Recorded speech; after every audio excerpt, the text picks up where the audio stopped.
ఇది film of 1954 honest review ఇస్తున్న channel. ఈరోజు సికిందర్ కా ముకద్దర్ అనే సినిమా గురించి ఇస్తున్నాను. నిన్నే చూశాను. సినిమా బాగుంది, మంచి ట్విస్ట్లతో ఉంది. మెయిన్ ముగ్గురే ఉన్నారు పాత్రధారులు: తమన్నా భాటియా, జిమ్మీ షేర్గిల్, అవినాష్ తివారీ.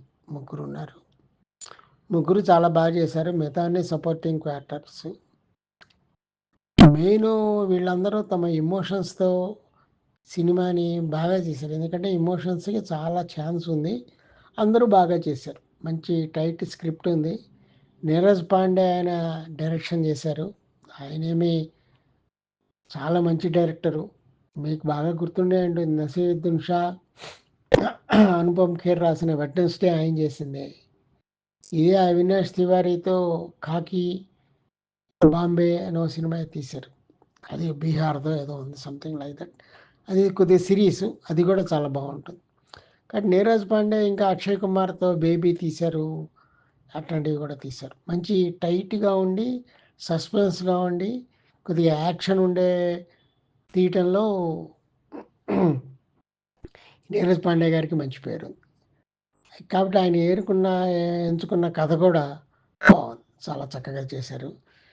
తీసుకునే యాక్టర్లని కూడా జాగ్రత్తగా తీసుకున్నారు. జిమ్మీ షేర్గిల్ మనకి తెలిసిన అతనే, చాలా రోజులు బట్టి ఉన్నాడు ఫీల్డ్లో, చాలా సినిమాల్లో చేశాడు.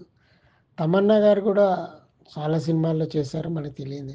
ఈ అవినాష్ తివారీ అనే అబ్బాయి కొత్తగా వస్తున్న అతను బాగా చేశాడు. కొత్తగా వస్తున్నా సరే చాలా, అతనికే మెయిన్, అతనే హీరో. సికిందర్ అంటే అతనే. సికిందర్ కా ముకద్దర్ అంటే యాక్చువల్గా సికిందర్ యొక్క విధి, ఫేట్ అని అర్థం. కథలోకి వస్తే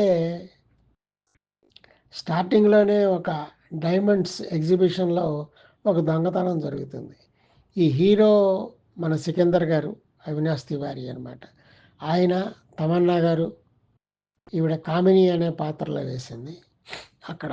తర్వాత ఇన్స్పెక్టర్ దాంట్లో జిమ్మీ షేర్గిల్, జస్విందర్, ముగ్గురు అప్పుడే ఇంట్రడ్యూస్ అవుతారు. కథ ఫుల్గా చెప్పను కానీ ఇన్స్పెక్టర్కి బాగా అనుమానం ఉంటుంది, ఇతను ఈ సికిందర్ అనే అతనే ఆ డైమండ్స్ దొంగిలిచ్చాడు అని. డైమండ్స్ ఖరీదు మామూలు ఏదో చిన్నది అనుకుంటాం కానీ బాగా 60-70 కోట్లు ఉండేది అని తెలుస్తుంది. పైగా అతనికే ఛాన్స్ ఎక్కువ ఉంది.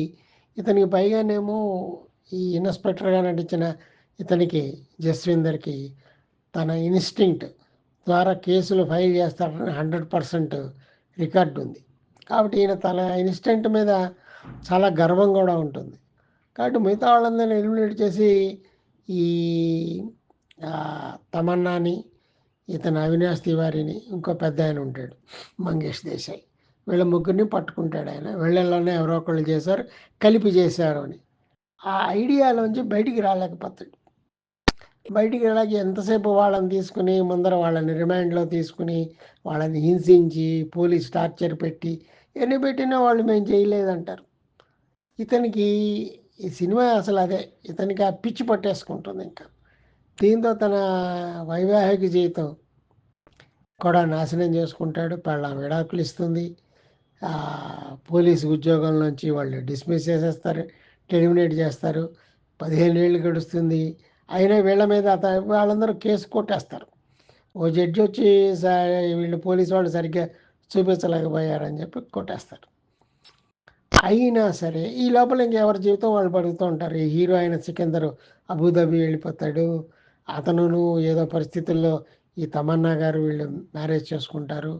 తమన్నా గారు గురించి చెప్తాను, చేసుకుంటారు. ఇదంతా వాళ్ళకి గడుగుతూ ఉంటుంది. అయినా 15 ఏళ్ళ బట్టి ఇతను అదే పట్టుకొని ఉంటాడు. ఈ పాత్రలో జిమ్మీ షేర్గిల్ మంచి నటుడు, అతను చాలా బాగా చేశాడు. ఇంకా తమన్నా వచ్చేటప్పుడు, తమన్నా ఎప్పుడు మనకి దీని కింద కనబడుతుంది, ఫ్యాషన్ గాను దీనిలోను. కానీ దీనిలో చాలా బాగా చేసింది. ఈవిడ ఇట్లాంటి సినిమాలు బాగా చేయాలి, తన యాక్షన్ చూపించుకోవాలన్న ఉద్దేశం. ఇంక ఇతను అవినాష్ తివారీ సికిందర్ పాత్రలో చాలా స్కోప్ ఉంది, చాలా బాగా చేశాడు. కాబట్టి అంతా బాగుంది, నీట్ అయిన పిక్చరు, ఎటువంటి అశ్లీలం లేదు, అందరూ చూడొచ్చు. సస్పెన్స్ సినిమాలు నచ్చే వాళ్ళకి బాగుంటుంది. నేను నా రేటింగు 3.5 ఇచ్చాను. ఎందుకంటే కొద్దిగా టైట్‌గా ఉంది.